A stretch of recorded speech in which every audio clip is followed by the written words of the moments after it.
The campaigns and preparations for the Kibra constituency by-elections are now in high gear.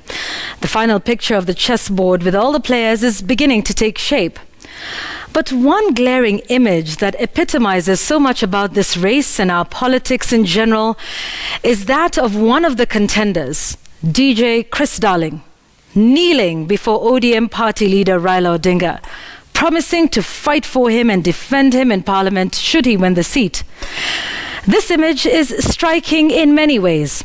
First, because it is the image of a fully grown man kneeling before another man.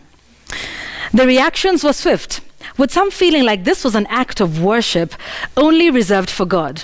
For yet others, it showed that one does not win the nominations out of merit, but rather through complete and total submission to the party leader, thereby making a mockery of democracy. He, however, defended his move, saying it was done out of respect. Well, if he thinks he's going to Parliament to fight for Raila, then perhaps the role of MPs has since changed from what I have known it to be, which is representation, legislation, and oversight on behalf of the people of Kibra and no one else. But I'm idealistic, I know. I live in utopia, and that is not how the real world of politics operates.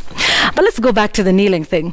Some people I have talked to have mentioned that this act of genuflection before Raila Odinga was not even necessary, because Kriss Darlin himself has a proven track record of working with communities in Kibra and initiating a number of projects to benefit the residents there. So this alone puts him in good stead to win the election. But we all know it's not that simple. So, what do Kriss Darlin's supple knees tell us about our politics? Well, for starters, that party leaders are still king, that loyalty counts for much more than anything else, that our politics still has a long way to go. But listen, folks, it also got me thinking, are we any different from Kriss Darlin on his knees, pledging loyalty? Don't we all kneel in our different ways each time an election comes? Don't we all elevate the ethnic kingpins in our region to the status of demigods? Don't we think they can do no wrong? Don't we fight in their name? Do we not buy their lies and falsehoods hook, line, and sinker? Don't we cheer them on without a second thought when they insult each other? Aren't we, in fact, not ready to turn on our neighbors whom we have lived with and known through thick and thin because Mheshimiwa said so? And aren't we the same who vote not based on merit, but rather on personality? Are we not the same Kenyans who vote for or against a draft constitution without reading it just because so-and-so has read it on our behalf? Is it coincidence that even before an election, we predict how the so-called big communities will vote? That we actually vote as communities and not individuals? Come on, guys.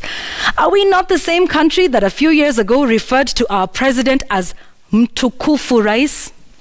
So in many ways, even though we're not all physically going down on our knees like Kriss Darlin, we do so in our minds and with our actions.